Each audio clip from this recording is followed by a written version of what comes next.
Children, don't give up the fight. Don't give up the fight. Don't give up the fight. Don't give up the fight. 'Cause I never give up the fight. No. I never give up the fight. I never give up the fight. I never give up the fight. We're sick and tired of the hissing, schism. Dying to go to heaven in a hissing, schism. We know and we understand. Almighty God is a living man. And you can fool some people sometimes, but you can't fool all the people all the time. And now you see the light. You stand up for your right. Say, whoa, whoa. Peter Sonski is a busy man. He has a full-time job, he's a husband and father of 9 children, and a grandfather.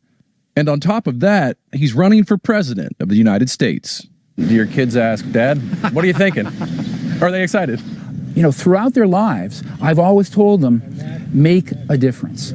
He's now trying to make the difference he's always preached, even as many people can't wrap their brains around it. I understand that what I'm doing is seen by many as probably an exercise in futility. But gosh, Mark, if I don't do it, who's going to? I have had a lot of people come up to me and say, thank you for doing this. I'm glad you're doing this. You're giving me an opportunity to vote for the greater good, not the lesser evil. Sonski is the presidential nominee, along with his running mate Lauren Onak, for the American Solidarity Party. It came together in 2011. Relatively new to U.S. politics and unknown to many, the party is small but keeps growing. What are the guiding principles of this party? What are the guiding ideas? The fundamental basis of our party's stance is the dignity of human life.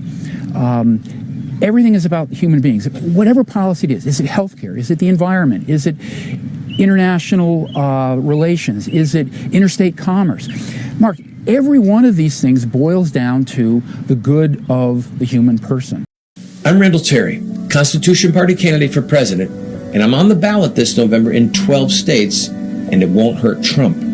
Because I'm not running to win. I'm running to cause Kamala to lose with targeted campaign ads. Here's the issue. Social media platforms don't have to run our campaign ads. They reject them. But TV stations are required by law to run the campaign ads of presidential candidates uncensored. We're speaking to Democrat voters in their 50s to 80s who still sit down and watch television every night and who know the Democrat Party isn't what it used to be.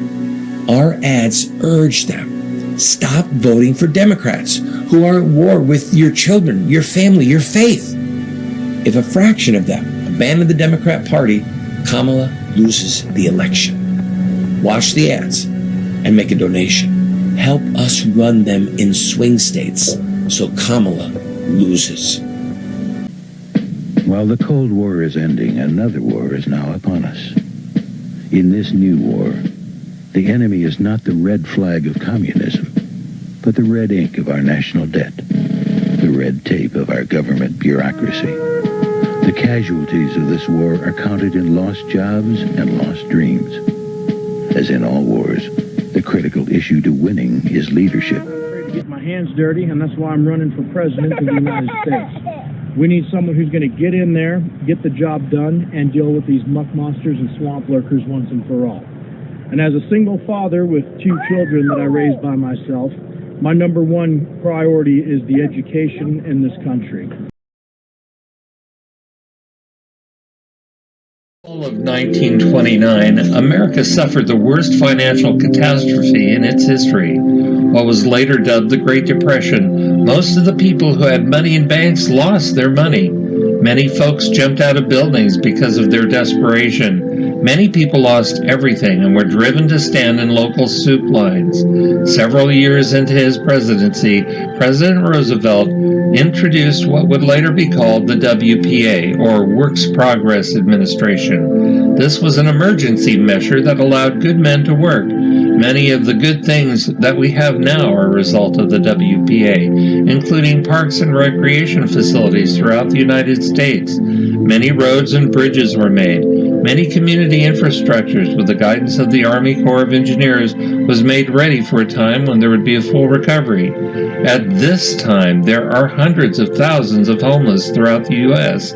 We spent $17 billion for food stamps and have replaced the soup lines. We spent over $850 billion on Medicaid and Medicare. This doesn't include housing, general relief, and prisons. We have created a system of entitlement where many expect the government to pay. Now is the time that we need to bring back the WPA. There are 20 million people out there out of work and have given up. Instead of no child left behind, how about no one left behind? Look, we are a nation that is built on civility. We are a nation that's built on decorum. We've heard repeatedly that there is one particular party that keeps pointing to the fact that democracy is at risk. Democracy is under threat. If the opposing party gets elected, democracy will be no more. I think that existential talk has been worn out, but the fact still remains that we are an example to the world for the manner in which we govern ourselves. And should I become president and at the end of my term need to excuse myself for whoever succeeds me, I will be only too happy to do so in a peaceful and cooperative way. Thank you, Mr. Sonski. Mr. Terry? Paper ballots. We need to return to paper ballots that you can see and that you can count. The end. We don't know what is going on behind closed doors with computers, whether it's human error or malice. One of the things that will help with the peaceful transfer of power is a paper ballot. That's number one. Number two, ready, guys? Democracy is not sacred. Democracy is not the final word. Our founders feared democracy. Democracy at its core is mob rule. Democracy is 4 wolves and a sheep voting on what is for lunch. So if at the end of the day, I want a peaceful transfer of power. So let me split this in half. Number one, you have a vote, you have a peaceful transfer of power because the option is kill people, assassinate people, coups, guerrilla warfare, disappearances, all kinds of horror. But if you are in a minority and they vote in this majority to do something against you that is a threat to your life and to your property, you have the right to use force to stop it. So we have to be very careful that we don't bow our knee to democracy, because democracy led to Adolf Hitler taking power. There have been some pretty horrific crimes committed in the human race under the auspice of democracy, the American slavery being one of them.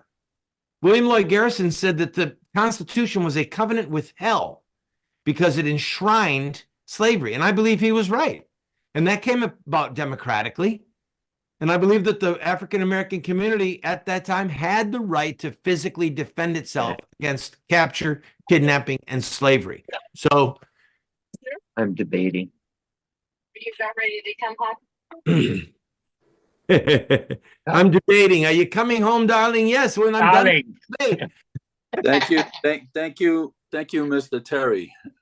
Mr. Harris, what's going on over there with you? Oh, wow. Are you coming home? Mr. Gibbs, same question. So the peaceful transfer of power has been an American tradition for a while.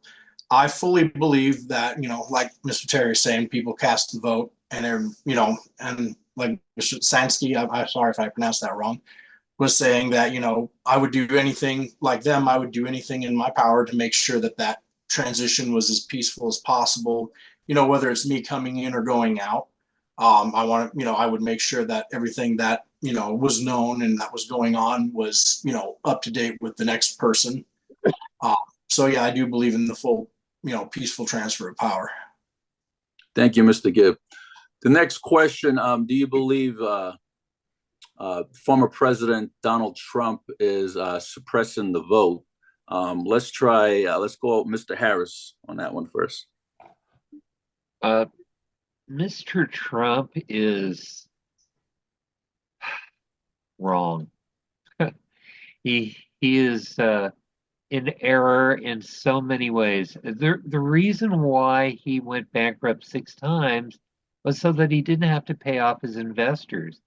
Sometimes people who are in business do that when they run out of money, and basically it's their way of keeping what they have.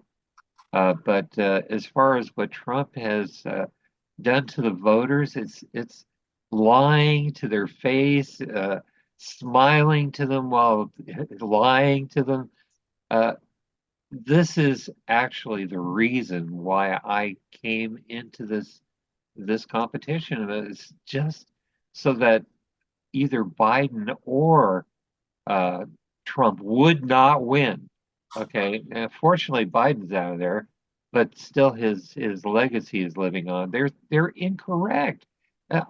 Can't these people add? I mean, it's a very simple issue. Add the thing up. If you can't add, then you shouldn't be president. As far as it goes, we have trillions of dollars that have to be paid. If we don't pay it, we will be in a worse state than we could ever choose, because no one will trust us anymore. No one will care about us anymore.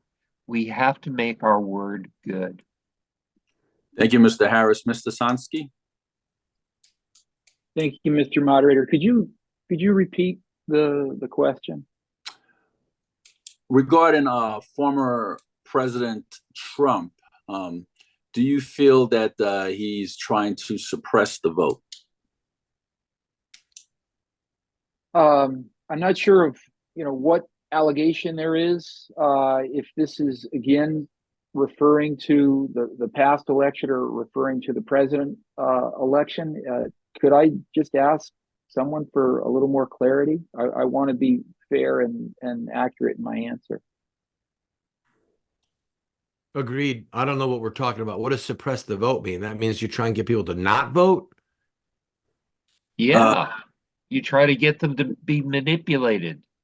You suppress it by telling them stories about things that aren't real, like dogs being eaten by aliens. There's no validity for any of that. Well, I think stories like that probably will prompt people to want to go and vote. Whether they vote for or against that type of rhetoric is for you to decide. But I clearly don't think that that's an effort to suppress the vote. Okay. Mr. Terry? I don't think President Trump is trying to suppress the vote. I don't think Kamala Harris is trying to suppress the vote. I think that I want people to not vote for Kamala Harris. The reason that I'm running is to run ads in the swing states that say to Roman Catholic voters and to evangelical voters and to Black African-American voters who are Democrat by culture, by family ties, by their connection to the labor unions. But they know that the Democrat Party is at war with their family and at war with their faith. My goal is to say to those people, vote for me. Vote for Sonski. Don't vote for Kamala. Don't vote for Walz. These people are evil. And if you vote for them, you're voting for someone who is at war with your family and at war with your children and at war with your faith. So my entrance into this race is to cause Kamala, it was Biden, and now it's Kamala's defeat. Thank you, Mr. Terry. Mr. Gibb? So I do believe in some sense that I wouldn't necessarily say each candidate, but I do believe that the two major parties are trying to suppress the vote in one way or another. They use fear mongering, like, if you don't vote for me, this monster will get in. And that's, using fear as a way to force people to vote. And another issue is the Democrats, filing lawsuits to remove candidates from the ballot. Now, to me, that is voter suppression because you're preventing an American citizen from being allowed to vote who they want to vote for, which I am absolutely against. Mr. Moderator, if I may. Sir. I just want to add that certainly I agree that and I think all of us as candidates would agree that if there's one thing that both the Republican and the Democratic Party agree upon, it's limiting competition. And while I agree that there needs to be a reasonable standard for a third-party candidate to obtain ballot access, I think that the standards that are imposed on all of us are extraordinary and patently unfair. The difficulty in securing it has been incredible this year, both cost and efforts. Thank you, Mr. Sonski. Mr. Harris, did you get an opportunity to answer that question, the same question? He was first. Oh, was he first? My apologies. All right, let's move on. I'll answer again. No, that's quite all right. Thank you so much, Mr. Harris. Let's move on to the Israeli and the Hamas war. How would you break the stalemate? Let's go with Mr. Harris. You were first, the last question, correct? Right. Okay, Mr. Sonski, please. There were heinous acts perpetrated on the Israelis on October 7th of last year. And we always need to remember the genocidal acts perpetrated on the Jewish people under Hitler. You know, Israel is understandably not wanting to capitulate and not wanting to signal that hostage taking is a convenient means of taking advantage of the nation. Now, I agree that you cannot negotiate with terrorists, but the war has to end. The losses in Gaza are disproportionate to the losses in Israel at this point. The objective to eradicate Hamas entirely, I think, is unrealistic. Why? Because Hamas exists elsewhere, and there are other terrorist groups, other radicalized people still existing in Gaza. We need to allow international forces to enter and to monitor the safety in Gaza. We need to allow humanitarian aid to enter in the amounts consistent with the need that exists there. We need to press for the release of the hostages through diplomacy and through international influence. I support the Israeli state, but I also support a Palestinian state and diplomatic relations with both. Thank you, Mr. Sonski. Mr. Terry? There was a bombing in Tel Aviv a few decades ago where a bunch of kids were killed by Muslim terrorists. And they did a poll of Palestinians about the bombing. And what was terrifying about the poll is that it showed support for the terrorist killing of these Jewish young people across the board: gender, age, education, income. They supported, the majority of the Muslims that they polled supported the bombing. Now, this is germane to the question because Muhammad, the founder of Islam, said, "The end will not come until a tree or a rock says, 'O Abdullah, O lover of God, there is a Jew hiding behind me. Come and kill him.'" So Christianity has an end time scenario. Islam has an end time scenario. And part of that scenario is the annihilation of Jews. In Hamas's charter, it says that Israel does not have a right to exist, and they intend to get rid of it off the face of the earth.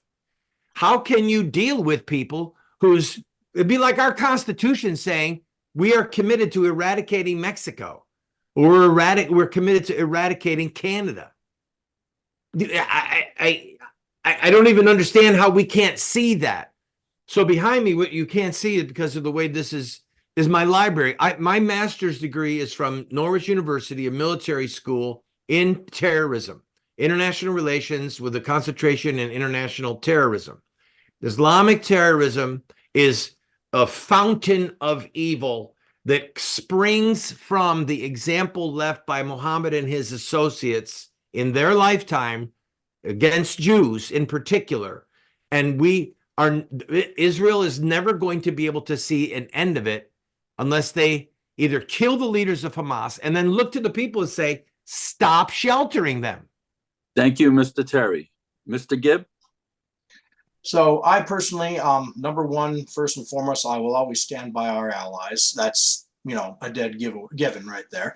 But now I also believe in ending the death of countless innocent people. Now, if I can get over there, negotiate a ceasefire and come up with a land solution that is fair on both sides, I'm definitely going to push for that and work towards that. Again, like I said, though, if it comes down to it, I will always take the side of our allies first, and that would be Israel. Thank you, Mr. Gibb. Mr. Harris? Well, last year we gave $3 billion to Israel and only $1 billion to Wyoming. I think that we have no interest in our own country. We want to give our money to everybody else, and quite honestly, we're not getting it back. Okay, I believe that if the people of Israel chose to become I guess you'd call it a region of the United States, and if the other side also became a state of the United States, they wouldn't have to worry about the two-state complexity. They would be part of the 52 states of the United States. Thank you, Mr. Harris. Rebuttal, Mr. Sonski? Yeah, I think it's not a legitimate comparison to be able to draw the amount of money given to an international ally and to into an American state, and certainly to try to bring these other nations into the fold of America. They need to have their independence. They need to be able to maintain their sovereignty, and we need to maintain international relationships with them and allow them to preserve their identity. Thank you, Mr. Sonski. May I rebuttal? Yes, Mr. Harris. Okay. Truth be told, everyone wants to be an American. People are trying to break into our country right now. There are lines of people trying to get in here, okay? And the reason why is because we are free thinkers. We are clever. We've got the goods, okay? People want to be with us because we're just fun, okay? But there's the other side of this where the inhumanity of humanity is disgusting, and we are responsible for that. Thank you, Mr. Harris. Rebuttal. Mr. Perry, you like to rebuttal? Yeah, everyone doesn't want to be an American.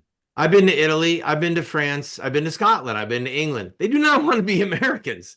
They have freedom. They have freedom of speech. They've got some great clothing. They've got some great food. They've got some great cars. They do not want to be Americans. The people who want to be Americans are people who live in an oppressive regime or who have very bad economic opportunity, or the people who are trying to come into the country to destroy the country. Well, that's 2/3 of the world. Thank you, Mr. Terry. The next question is a two-part question. How would you stop the war in Ukraine, and do you believe that it's in the best interest of the U.S. for Ukraine to win the war? Let's start off with Mr. Terry. Ukraine cannot win the war. It was a stupid question last night when they asked it. It was a stupid question.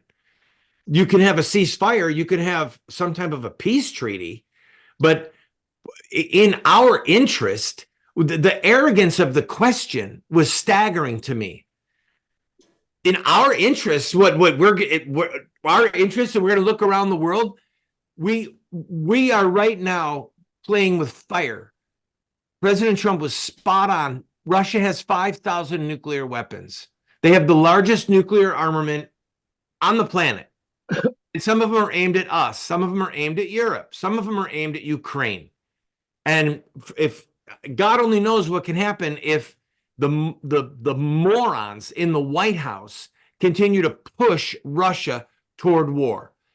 We don't want the war to continue. War is horrific. The loss of innocent life in this is horrific. The loss of military life is horrific. But Ukraine cannot win the war. They're not going to have Russia surrender. So I was angry at the question last night. I'm angry at the question now. Let's see if this administration or the next administration can get in there and get a ceasefire so that the people, our men, women, and children, are not continuing to die. Thank you, Mr. Terry. Mr. Gibb? I agree with Mr. Terry on the ceasefire thing. But then again, as I said before, I always will stick by our allies 100%. you know, when there's a war going on, the best thing to do is to try to get a ceasefire. Right now, we've sent, and the Biden administration has sent billions and billions of dollars over there. This war is costing us more money than we need to send over. So yes, a ceasefire agreement and a peaceful negotiation that works for all parties involved would be number one priority under my administration. Not only to keep peace over there and end these endless wars, but to also have the money come back. And part of that negotiation would be to include paying back the loan to America from Ukraine. You know, when we lend it out, like it's just like giving your friend $20 for gas, they give you $20 back next week. Same concept there. And that's something I want to implement on any kind of negotiation over there. Thank you, Mr. Gibbs. Mr. Harris? The Ukraine is just like Soviet Georgia. I think Soviet Georgia or ex-Soviet Georgia would love to be part of the United States. I think that Haiti would love to be a part of the United States. I think that Mexico should be part of the United States. I think Canada should be part of the United States. I believe that It is not bad. if we gave the option to Russia, the Russian people, I bet they would want to be part of us. Hey, Putin asked Clinton if they could be part of NATO. If Mr. Terry, are you rebutting? That time had just said, sure, you can be in NATO. Think of what a different world it would be. Oh, yeah. Mr. Sonski, same question. Well, I thank Mr. Terry for his impassioned reply, and I agree with much of what he had to say. And it's the interests of the United States here are not what are at hand. Ukraine needs to end the war. Ukraine cannot win the war. Ukraine and the incursion that they've made recently in Russia has actually made the outcome of this war much worse for them than they perhaps would acknowledge. But the reality is they've lost tremendously already. This is not a war that's been going on for 2 years. This has been a war that's been going on for 10 years. They're likely going to have to cede land, and they're likely going to have to accept the losses that they have incurred. They have an opportunity to do so diplomatically, and they should take advantage of it now. The United States should be brokering that and not trying to support them any further. I have from the very beginning supported humanitarian aid for Ukraine. I've supported defensive military support and sanctions on Russia. Russia is very clearly the aggressor here, and I do not agree with them. But I think the war needs to come to an end, and Ukraine needs to take advantage of its opportunities, and it has an invitation to join NATO. Lastly, how do you deal with Vladimir Putin? You deal with him with suspicion. You deal with him with a great deal of belief that his expectations, his interests are not aligned with the U.S. or most of the civilized world, and that his finger is on the button. Thank you, Mr. Sonski. Mr. Terry, you had a rebuttal? Your hand was up. I did. There so many things went by. I don't know which one to rebut at this point. Yes, Mr. Putin is perhaps an unstable man. We don't know. He's going to go the way of all flesh. He will die. So having Ukraine come into NATO, in my opinion, would be disastrous. That was never a part of why we had NATO. Russia is not going to sit by while their border right there, there's no buffer between them and the West. They're not going to tolerate it. And when Russia took Sevastopol, when they took the deep water ports, no one even said anything. They were like, yep, it's theirs historically. They got to have it. Thank you, Mr. Terry. How they're looking at this as well. Thank you, Mr. Terry. I want to ask some veteran questions, but before I do that, I want to know if there's any veterans on the panel. One. Okay. 1.5. Mr. Sonski, are you? Yeah, in a technical sense, I'm honorably discharged. Didn't see any active duty. Oh, no, I don't care about active duty. I just care about, did you serve in the military? Did you serve in the military, Mr. Sonski? Yes, I'm honorably discharged from the United States Marine. What branch? United States Marine Corps. Oh, Semper Fidelis. Semper Fi. Hoorah. Hoorah. Mr. Harris, how about you? I'm Navy. All right. I'm the bus driver. Thank you for the Uber service. Well, let me ask this question, and it's around veterans with PTSD, and the VA is giving them opioids and all that, which is addictive. How do you feel about making marijuana not a class 1 drug anymore, and having the VA use marijuana as a prescription to resolve some ailments and some mental illness? How do you feel about that? Let's start that off with Mr. Harris. Marijuana isn't a class 1 drug anymore. This last administration turned it into something that's a little like Tylenol with codeine. Okay, so that's changed. The problem is that we have many people in prison right now because of it. We have people who have been there for 10, 15 years because of it. And when they come out, they're going to be lost. These people are going to need a life. And we really need to uplift them. We need to bring them in. Just like the aliens that are in our country, we need to bring them in. Like the homeless that are in this country, we need to bring them in. It's us, America. It's us, U.S., us. Mr. Sonski, and the reason why I'm going for Harris and Sonski first, because those are 2 veterans on the panel. So I didn't mean to skip over you, Mr. Gibb, but I'm going to get back to you, Mr. Sonski. You're good. I think that marijuana needs to remain a controlled substance. I think that it's should be used for medicinal purposes as it can be prescribed. But to Mr. Harris's point, there's a number of people who are paying a heavy price for the use of this substance, and to today make such a dramatic change is a very difficult adjustment for our nation. Thank you, Mr. Gibb. Mr. Gibb. So I personally, believe that it's a good idea to use for veterans on a medical level as well. However, I support the full legalization of marijuana federally, and using the tax money half towards our education, the other half towards our mental health in this country, which also includes our veterans. I believe the tax revenue on that would be, great for the needs of our mentally ill and for our education, for our students, for our teachers to receive better pay. Because we're always talking about we need to pay teachers better, we need to get help with mental health, but where do we get the money from it? And this is my solution, is legalize marijuana on the federal level and use the tax revenue from that marijuana to fund those 2 things. Where is Mr. Terry? I think he's not there. Is he there or is he not there? Mr. Terry? Okay. Let's go with deportation of veterans. And there are many veterans that are serving in the military and was discharged from the military, and they never became a citizen, and our government is trying to deport them. How do you feel about deportating people that actually served in the military? Do you think that they should get their naturalization automatic? How do you feel about that, Mr. Gibbs?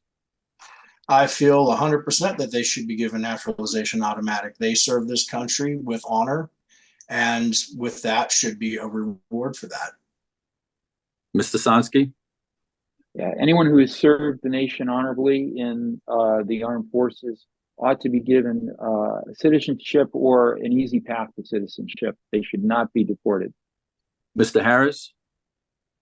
I believe everyone wants to be an American. I don't want to deport anyone. I want them all to come on in. Join us. Where is Mr. Terry? He's probably upset with what I said.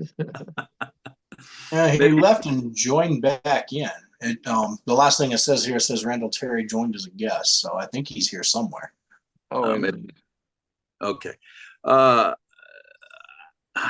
There was another question about veterans.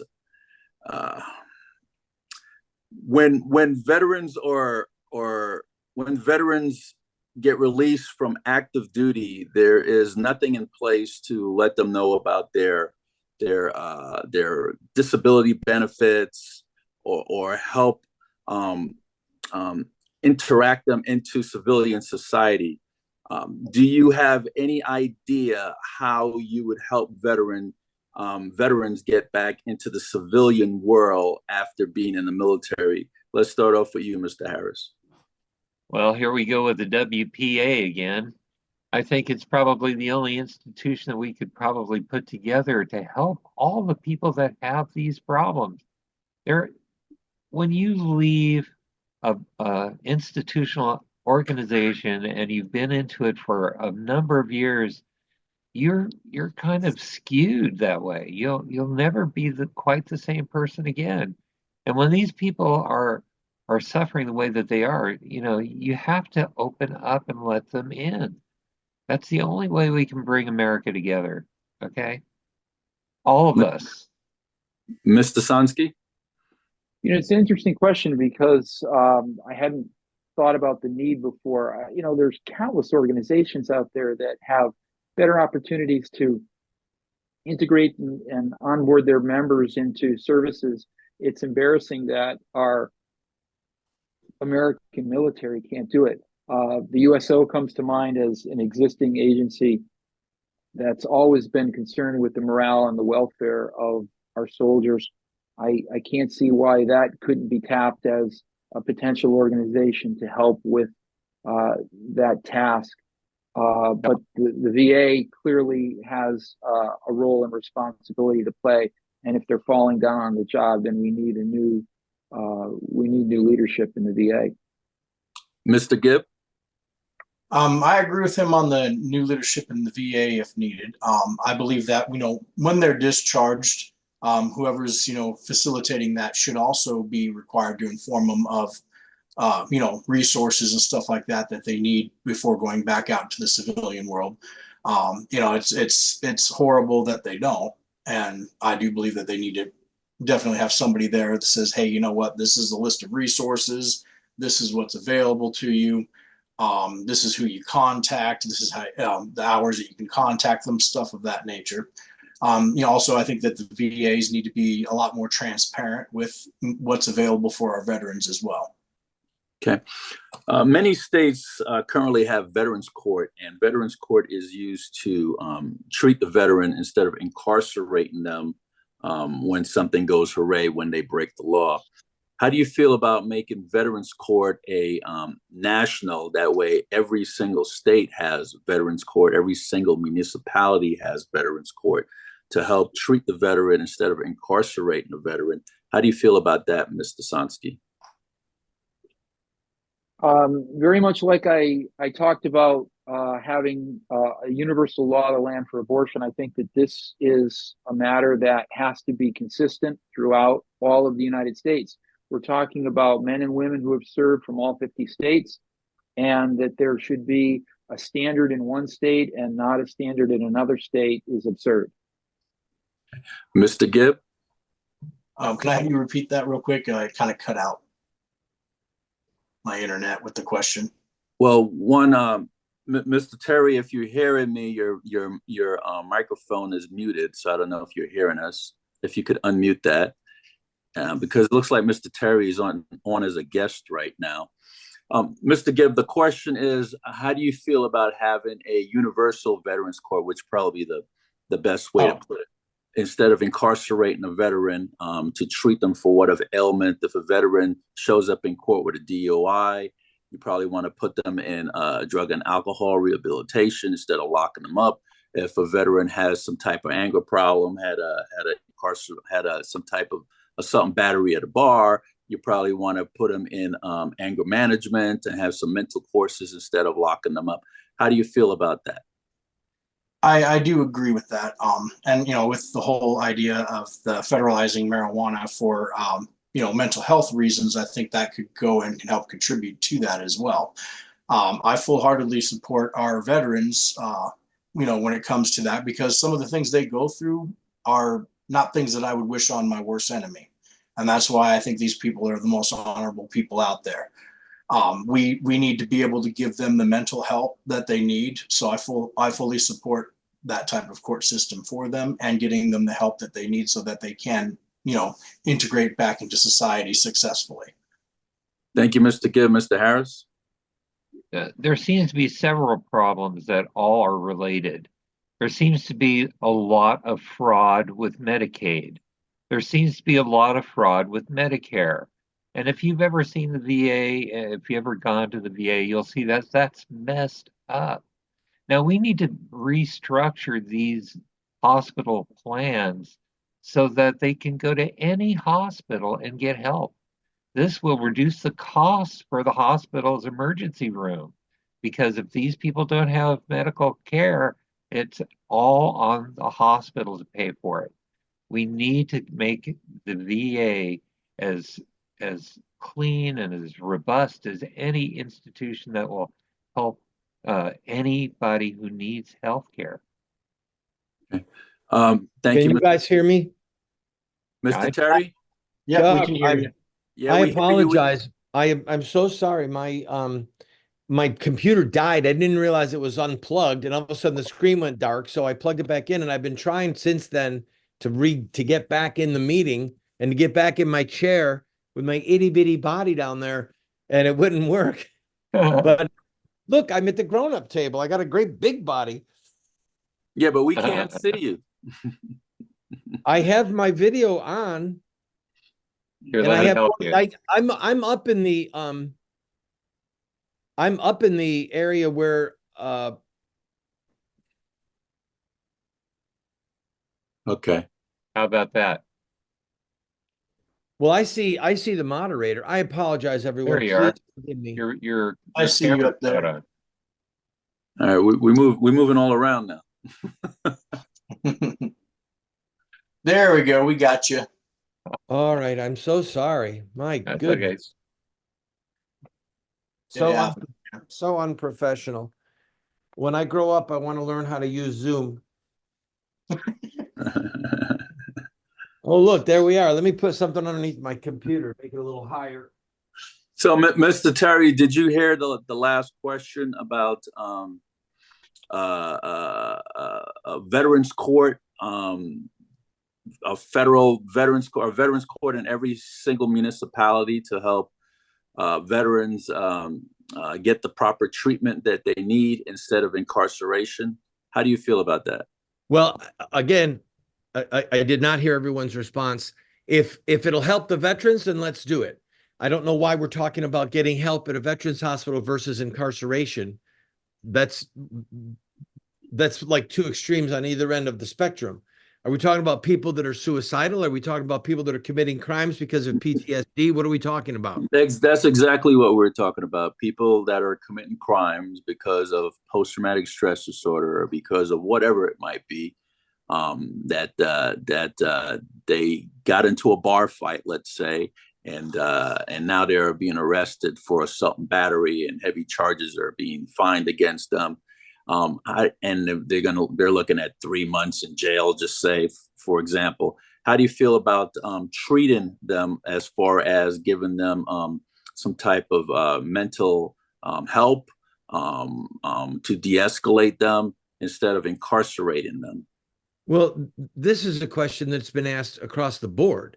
This is the same spirit of a question you ask of a child who's in a broken home and he commits crimes, fatherless home, somebody who has a chemical imbalance, whether they served in the military or not.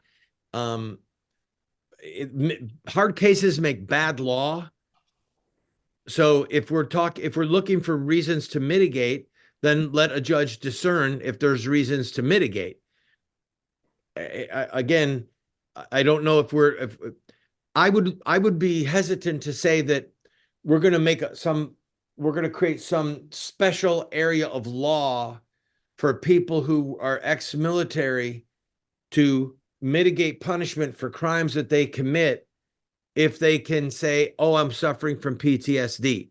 Now, maybe they really are suffering from PTSD, and that would be for competent authorities to discuss and for medical professionals to discuss, and then a judge to determine, hey, Would you want to go to jail for 3 months, or do you want to go into therapy, or do you want to go inpatient therapy?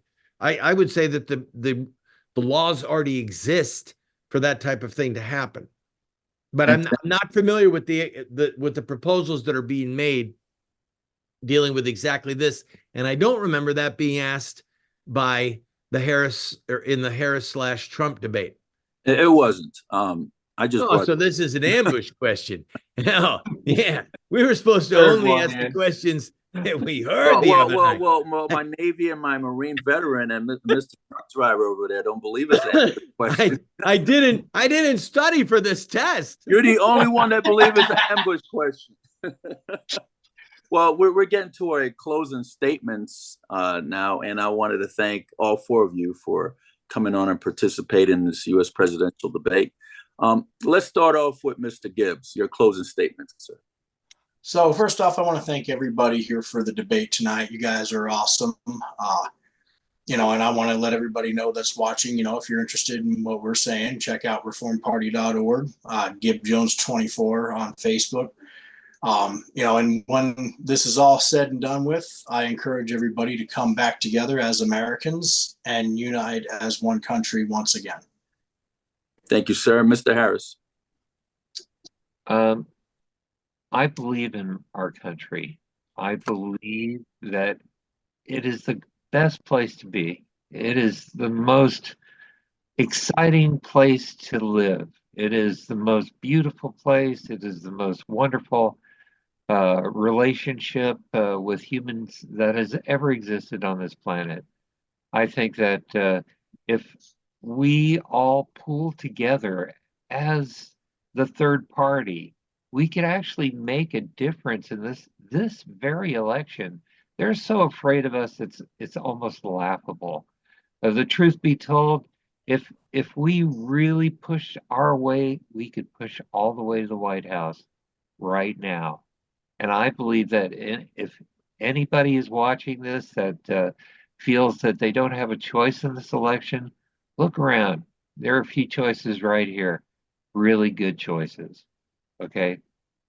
And I'm going to stand by here and make sure that we can do this over and over. Say, you guys want to do another debate before the election? I'm ready. Thank you, Mr. Harris. Mr. Sonski. Thank you, Mr. Moderator, and thank you to my fellow candidates. I'm grateful for your civility, your decorum tonight. We talked about issues. We didn't get into discussions of our golf handicaps. We didn't get into discussions of immigrants consuming pets. We didn't get into how many people are showing up at your rallies and how many people are leaving early. But I think it was a substantive debate. And I think that's what America's been missing. And I think third parties are an option for the United States in a failing two-party system. We've got a red side and a blue side, a progressive side and a conservative side that for a long time have been going in polemic directions. They're ripping the country asunder. There's one thing that's fundamental, and that is the dignity of every human being in America. We need to be able to provide for the wealth and the flourishing of every human being in society as a whole. And that's what my party stands for. And I'm grateful for all of you for acting with such dignity tonight. Thank you, Mr. Sonski. Mr. Terry? There is a God in heaven who loves us, who cares for us, who gave us his law. And the tablets of the law, the 10 Commandments, are there for our good. We as a nation were a God-centered republic. The Declaration of Independence is a God-centered document with 4 references to the Almighty that only have meaning in Christian theology, in Judeo-Christian tradition. We have turned our backs on our Maker. We are scoffing at his rules. Not all of us, but a lot of the country. And much of our political leadership is content or aggressively pursuing a plunge into immorality, hedonism, the shedding of innocent blood, sexual debauchery with 2 men pretending to be married or 2 women, or mutilating children's genitals. We're in a horrific state of making a mockery of our Maker. And we will never make America great again if we're killing our children, if we are making a mockery of things that are holy and embracing things that are evil and calling them good. So I believe that the paramount challenge before us as a people is to come to our senses, to return to the God who gave us grace to even become a nation, to love our neighbor as ourselves, to strive for the common good, but knowing that the common good is not defined by Karl Marx. The common good is not defined by hedonists. The common good is defined by our Maker, Moses and Jesus. And as I said at the Free and Equal Debate, I'll say it here tonight. Anybody who thinks that they are smarter or wiser or more gracious than Moses and Jesus, they're a fool. And you need to run the other way if they're trying to lead you. Thank you for having this debate, and thank you for the privilege of being with all of you. Thank you, Mr. Terry. Well, this concludes. I would like to thank all four of you for participating again, and thank you so much. We really appreciate that. I love when people get into the political spectrum and try to better our nation, country, our community. My name is Steve Sanson. I'm president of Veterans in Politics International. My website is veteransinpolitics.org. And my phone number is 702-283-8088 if anybody would like to reach out to me. And I'm stationed in Las Vegas, Nevada. So thank you so much. This concludes the 2024 presidential debate of the independent candidates. Thank you.